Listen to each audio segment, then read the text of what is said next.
Jai Gurudev Datta. Sri Akkalkot Maharaj Charitra, Chapter 2. The new sun rises. I am not bound to anyone. But the Swami left Akkalkot immediately. In 1856, Chinto Pant personally went to bring the Swami to Akkalkot on the back of a horse. While the two were on their way to Akkalkot, Chinto Pant received an urgent call from the district collector. He had no choice but to leave the Swami under a tree, requesting him to stay there till he came back. Chintopant kept his attendant to attend on him and went away to meet the collector. By evening, Chintopant hurried back to the tree, but there was no Swami there. The servant told him, I repeatedly requested the Swami to stay, but he had his way. I am not bound to anyone, he said, and taking a few paces, he suddenly disappeared. Crestfallen, Chintopant returned to his house, wondering whether he would ever be able to meet the great saint again. It was Chintopant's habit to visit the temple of Lord Khandoba, the presiding deity of village, on his arrival at Akkalkot. On this occasion too, when he went there, he was pleasantly surprised to see the Swami there playing like a child and requested him to come to his house. Our house is different, the Swami said, and would not yield to his request. After staying in that temple for a few days, Sri Swami Samarth shifted to the nearby gateway of the village. There he stayed for 3 days without taking any food. On the fourth day, a Muslim by name Ahmad Ali Khan, who was working as a Risaldar, saw the Swami. He took the Swami for a madman and asked him whether he wished to smoke. The Swami welcomed the officer. Ahmad Ali Khan gave him an empty pipe and mockingly said, Take it, here is Chilim. The Swami took it innocently and started puffing at it. The Risaldar was amazed to see that soon sparks of fire come out of the pipe and smoke emerged from the Swami's mouth. Ahmad Ali Khan realized that the madman was indeed a great saint. So he proceeded to inquire humbly about the Swami's needs. He personally went to the house of Brahmin by name Cholappa and got meal for the Swami prepared in that house. The Swami took Ahmad Ali Khan with him to the Brahmin's house. When the food was served to him, the Swami wanted Ahmad Ali Khan to touch his leaf plate before he ate it. At first, the Muslim hesitated, but when the Swami insisted, he had no choice but to touch the plate. Only then did the Swami eat. It was evident that the Swami wanted to show that differences of caste, creed, and community were unfounded. The Swami never distinguished between Hindus and Muslims, dargahs, samadhis, and temples. According to the Indian lunar calendar, the day on which the Swami dined at house of Cholappa was Ashwini Shuddha Panchami, September-October in the year 1856. From 1856 to 1877, the Swami stayed at Akkalkot.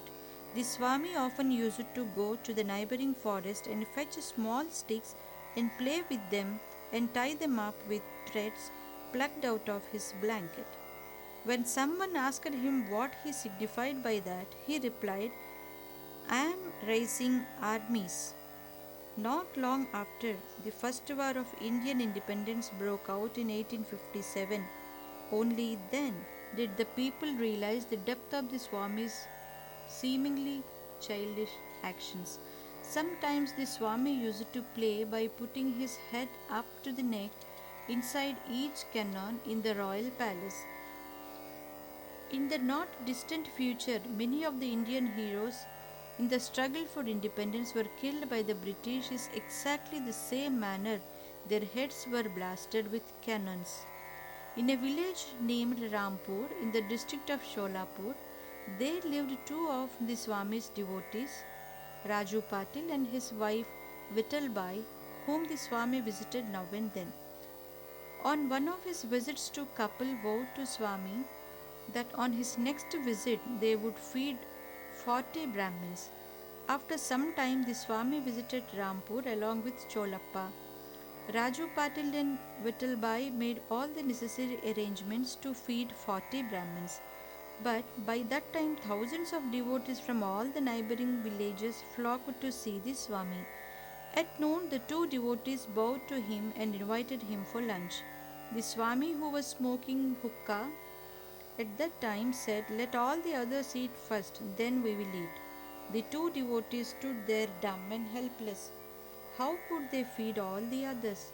The Swami understood their plight and ordered for a new basket made of bamboos to be fetched from the bazaar. Then he got all the foodstuffs that were cooked for the 40 Brahmins to be put in it, and kept all the idols that were in their family shrine over the food and covered them with rotis. Then he made the two devotees worship goddess Annapurna and told Vittalbai to carry the basket on her head thrice around the holy tulsi plant in Pradakshina. Then he asked them to keep the basket in the kitchen and serve food to all the devotees who arrived there, not merely for the 40 Brahmins. The one condition that he laid down on them was that they should take as much as they could carry for serving from the basket and not turn back to observe how much food was left in it. The feeding went on continuously from morning to evening. Many people had their lunch. Then, at the end of it, Patil prostrated before the Swami with tears of gratitude in his eyes and requested him to have his lunch at least for his sake.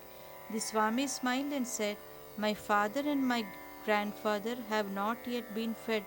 I shall eat after they do." No one could understand the significance of his words. Shortly there arrived from Sholapur a group of devotees who too had their lunch. Only then the Swami took his meal. Next morning, when the host went and saw the basket, they were surprised to find all the food that they had cooked for the 40 people there intact. Jadhav was an employee in the court of Raja Maloji. He was a great devotee of Swami Samarth. He was a potter by caste. The Swami used to address him Potter. One day the Swami said to him, "You Potter, a chit has been received on your name." Jadhav could immediately understand the significance of the cryptic expression. It meant that the days of his earthly life were numbered. Immediately he bowed to Swami and said, weeping, "Swami Samarth, please save me.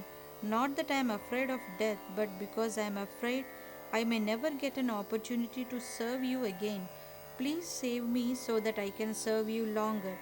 The Swamiji smiled most benignly and, pointing at a bull which stood at a distance, cried, "Go!" At once the bull fell dead. Thereby not only did the Swami give an opportunity to Jadhav to serve him longer and thus elevate himself spiritually, but he also saved and uplifted the soul of the bull from that low birth. Once Swami Samarth along with Jadhav went to a village called Itagi. While he was sleeping, a native of that village by name Ramanna was bitten by a cobra. The villagers took him to the temple of Hanuman, but he died on the way. Jadhav came to know about it and immediately took the sandals of Swami and put them on the head of the corpse in an attempt to revive it. The moment his sandals touched the corpse, the Swami got up with a shock and started abusing Jadhav. "Where is this useless Jadhav? He has taken my sandals and put them on the head of a corpse.